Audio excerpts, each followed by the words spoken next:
அஸ்ஸலாமு அலைக்கும் வரஹ்மத்துல்லாஹி வபரகாத்துஹு. சஹாபாக்கள் வரலாறுகள் பார்த்து வருகிறோம். அபூ ஹுரைரா ரலியல்லாஹு அன்ஹு அவர்களின் மகத்தான பணி. ஹஜ்ரத் அபூ ஹுரைரா ரலியல்லாஹு அன்ஹு அவர்கள் மிக பிரபலமான மகத்துவம் மிகுந்த சஹாபி ஆவார்கள்.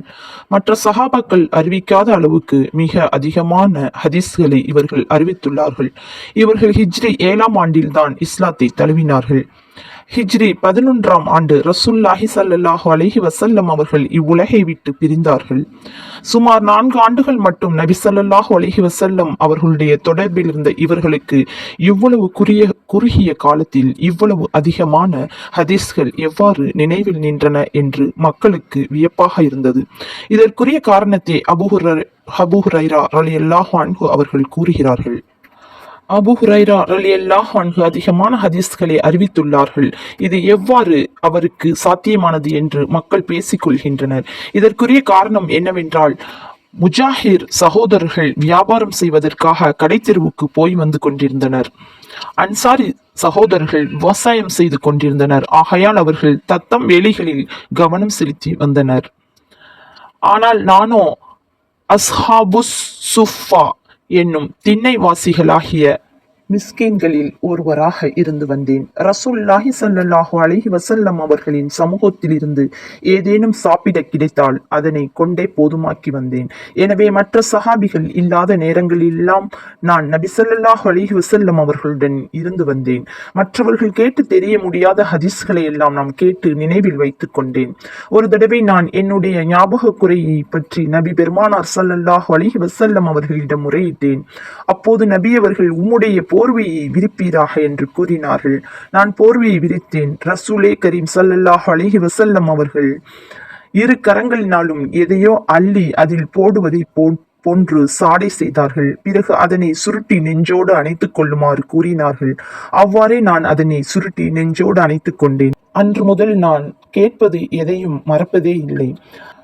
அஸ்ஹாபு சுஃபா என்பவர்கள் ரசூலுல்லாஹி ஸல்லல்லாஹு அலைஹி வஸல்லம் அவர்களுடைய கான்காஹில் ஞான பயிற்சி கூடத்தில் இருப்பவர்கள் எனலாம். இவர்களுடைய வாழ்க்கை செலவுகளுக்கு தனிப்பட்ட எவ்வித ஏற்பாடும் இருந்ததில்லை. இவர்கள் ரசூலுல்லாஹி ஸல்லல்லாஹு அலைஹி வஸல்லம் அவர்களுடைய விருந்தாளிகளை போன்று இருந்து வந்தவர்கள். எங்கிருந்தேனும் ஹதியாக்கள் சதகா பொருட்கள் எவையேனும் வந்தால் அவற்றை கொண்டே பெரும்பாலும் அவர்களுடைய வாழ்க்கை கழிந்து வந்தது. ஹஜ்ரத் அபூ ஹுரைரா ரலியல்லாஹு அன்ஹு அவர்களும் அவர்களில் ஒருவராக இருந்து வந்தார்கள். சில சமயங்களில் பல வேளைகள் பட்டினியாக கழித்திருக்கிறார்கள். இன்னும் சில சமயங்களில் பசியின் கொடுமையால் பைத்தியம் பிடித்தவரை போன்ற நிலையில் இருந்திருக்கிறார்கள்.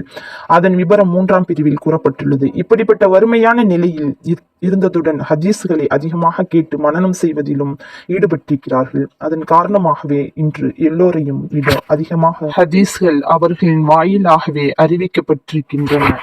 ஹஜ்ரத் அபூ ஹுரைரா ரலியல்லாஹு அன்ஹு அவர்களின் வாயிலாக 5374 ஹதீஸ்கள் அறிவிக்கப்பட்டிருப்பதாக இப்னு ஜௌசி ரஹ்மத்துல்லாஹி அலைஹி வஸல்லம் அவர்கள் தல்கீஹ் என்ற நூலில் எழுதியுள்ளார்கள்.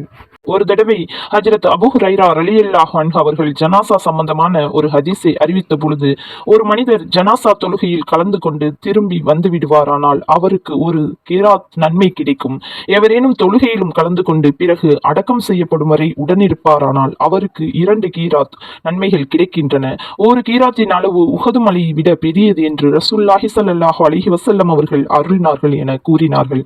இந்த ஹதீஸை கேள்விப்பட்ட ஹஜ்ரத் அப்துல்லா இப்னு உமர் ரலியல்லாஹு அன்ஹு அவர்களுக்கு சிறிய சந்தேகம் ஏற்பட்டு, அபூ ஹுரைரா அவர்களே, சற்று சிந்தித்து கூறுவீராக என்று சொன்னார்கள்.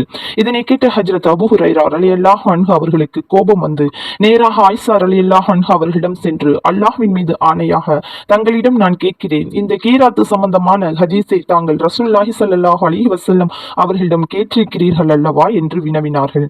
ஆம், கேட்டிருக்கிறேன் என்று அவர்கள் பதில் கூறினார்கள். அப்போது அபூ ஹுரைரா ரலியல்லாஹு அன்ஹு அவர்கள், எனக்கு ரசூலுல்லாஹி ஸல்லல்லாஹு அலைஹி வஸல்லம் அவர்களுடைய காலத்தில் தோட்டங்களில் மரங்கள் நட வேண்டிய வேலை இருந்ததில்லை. கடைத்தெருவில் பொருட்களை விற்பனை செய்யும் வேலையும் இருந்ததில்லை. நான் எப்போதுமே ரசூலுல்லாஹி ஸல்லல்லாஹு அலைஹி வஸல்லம் அவர்களின் சமூகத்திலேயே இருந்து வந்தேன். ஏதேனும் ஒரு ஹதீஸை கேட்டால் மனனம் செய்து கொள்வதும், ஏதேனும் சாப்பிட கிடைத்தால் சாப்பிட்டுக் கொள்வதும் என் வேலையாக இருந்தன என்று கூறினார்கள். ஆம், நீங்கள் மற்ற மனிதர்களை விட அதிகமாக நபி ஸல்லல்லாஹு அலைஹி வஸல்லம் அவர்களுடன் இருப்பவர்களாகவும் அதிகமான ஹதீஸ்களை அறிந்தவர்களாகவும் இருக்கிறீர்கள் என்று அப்துல்லா இப்னு உமர் ரலியல்லாஹு அன்ஹு அவர்கள் கூறினார்கள். மேலும் நான் ஒவ்வொரு நாளும் 12,000 தடவை இஸ்திஃபார் ஓதி வருகிறேன் என்று அபூ ஹுரைரா ரலியல்லாஹு அன்ஹு அவர்கள் கூறியுள்ளார்கள்.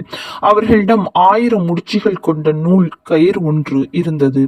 இரவின் அதன் அளவுக்கு சுப்ஹானல்லாஹ் என்ற தஸ்பீஹை ஓதாமல் அவர்கள் தூங்குவதே இல்லை.